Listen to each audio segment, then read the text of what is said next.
kisah pada kesempatan kali ini tentang seorang penjual parfum dari daerah Qurh. Ada seorang penjual parfum yang terkenal orangnya itu soleh. Dia orang yang amanat, dia pedagang yang jujur. Suatu ketika dia terbelit hutang dan akhirnya dia harus menutup sementara tokonya dan dia mengurung diri di rumah. Karena mungkin banyak didatangi orang yang akan nagih hutang dan dia nggak punya harta. Akhirnya dia isi waktunya di rumah untuk memperbanyak doa, memperbanyak salat sunnah, memperbanyak berselawat pada Nabi Muhammad. Sampai datang malam Jumat, maka beliau ini seorang penjual parfum ini berdoa sebanyak-banyaknya dan sebelumnya juga bersalawat dengan sebanyak mungkin. Selesai dia salawat, berdoa, kemudian dia terlelap tidur, maka dalam tidurnya berjumpa dengan Nabi Muhammad SAW. Maka Nabi mengatakan, datangi Ali bin Isa yang saat itu menjadi seorang wazir, pejabat tinggi. Maka Nabi mengatakan, saya telah mengatakan pada Ali bin Isa untuk menyerahkan kepadamu harta 400 dinar. Ambillah dan gunakan untuk keperluan kamu. Perlu kita ketahui hitungan angka dinar biar kita bisa membayangkannya, menghadirkan kisah ini real dalam kehidupan kita. 1 dinar itu ketika masa normal harga emas itu pernah saya hitung kurang lebih hampir 2,5 juta. Nah, katakanlah 1 dinar itu 2 juta biar kita menghitungnya gampang. 400 dinar itu berarti 400 dinar dikalikan 2 juta berarti angkanya 800 juta. Nabi Muhammad SAW memerintahkan seorang pejabat memberikan uang 800 juta untuk siapa? Untuk orang yang rajin berselawat kepada Rasulullah SAW.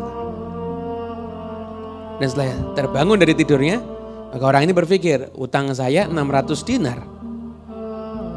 Nabi memerintahkan untuk memberi 400 dinar. Berarti kalau dia punya hutang 600 dinar dan dia dapat dari pejabat tadi karena perintah Nabi 400 dinar, maka hutangnya dia hanya tinggal 200 dinar. Lumayan itu. Kemudian satu dia berpikir, tapi benar enggak mimpinya? Tapi dia teringat dengan hadis Nabi, fa inna syaitana la yatamatsalu bi. Orang yang lihat Nabi itu benar-benar lihat Nabi. Kenapa? Karena setan tidak bisa menjelmakan dirinya menjadi Nabi Muhammad. Akhirnya udah dah, aku datangi dah si pejabat itu. Didatangi ke sana, ternyata ditutup pintunya. Izin masuk nggak boleh, dilarang. Maka dia tunggu, dia sedih. Kok susah saya mau masuk. Nggak ada kesempatan nih kayaknya. Yang jaga nggak kenal sama saya. Siapa saya? Saya cuma penjual parfum. Nah, keluarlah dari sisi pejabat itu, dari dalam rumah sekelompok orang, di antaranya ada para ulama. Maka di antara ulama tersebut ada yang mengenal si tukang parfum. Setelah itu ulama tadi dipanggil, dikisahkan. Kemudian kata ulama, selama dengar kisahnya dia bermimpi berjumpa dengan Nabi Muhammad. Ya berarti yang dicari ini kamu.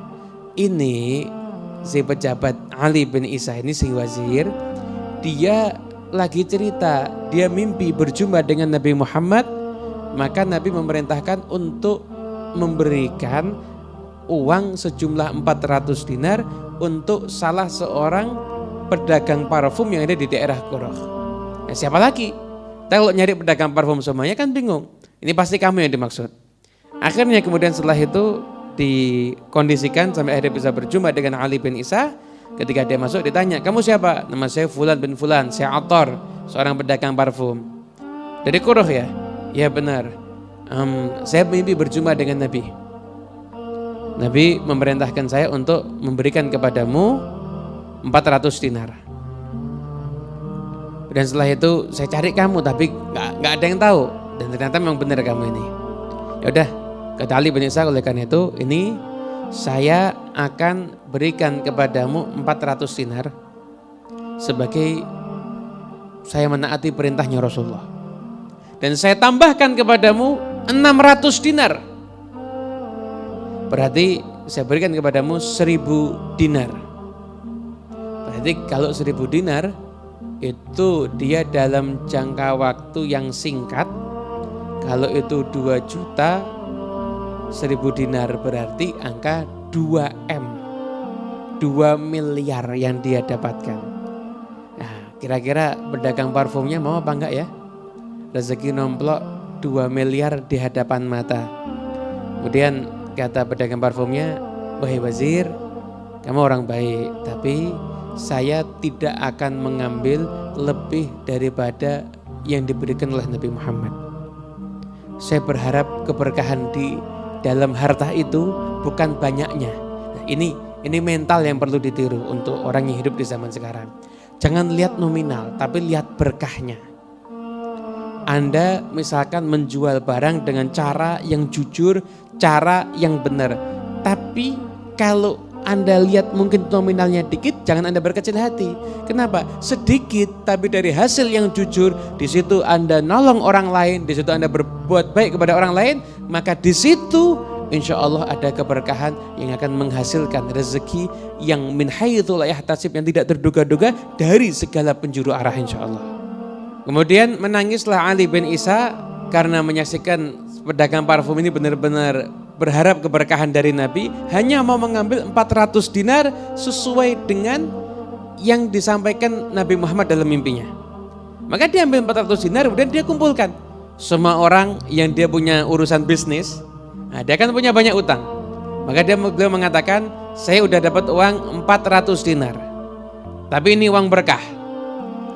Kasih saya tempo 3 tahun, saya akan gunakan uang ini untuk bekerja dan saya akan bayar hutang kepada kalian semuanya." Maka ketika itu saya enggak mau. Kamu sekarang bayar uang kita dulu sebagian, setelah itu kamu pakai untuk kerja sebagiannya, enggak ada masalah. Oke. Akhirnya setelah itu dia mengumpulkan daripada orang-orang yang punya hutang tersebut, maka dibayarlah ketika itu 1/3 dari hutangnya total. Karena dia punya hutang itu 600 dinar, 1/3 adalah 200 dinar, dia bayarkan 200 dinar, dan 200 dinar yang ada, yang itu berkah karena itu dari Nabi Muhammad, maka dia gunakan untuk berdagang. Dan hasilnya belum genap 1 tahun, maka dia telah memperoleh harta sebanyak 1000 dinar. Dan dia bisa melunasi semua hutangnya. Bahkan beliau mengatakan, "Wa mazala mali yazid wa hali yasluh." Maka selalu hartaku itu setiap saat bertambah dan keadaanku semakin baik. Alhamdulillah, ini semuanya berkat sholawat kepada Nabi Muhammad SAW.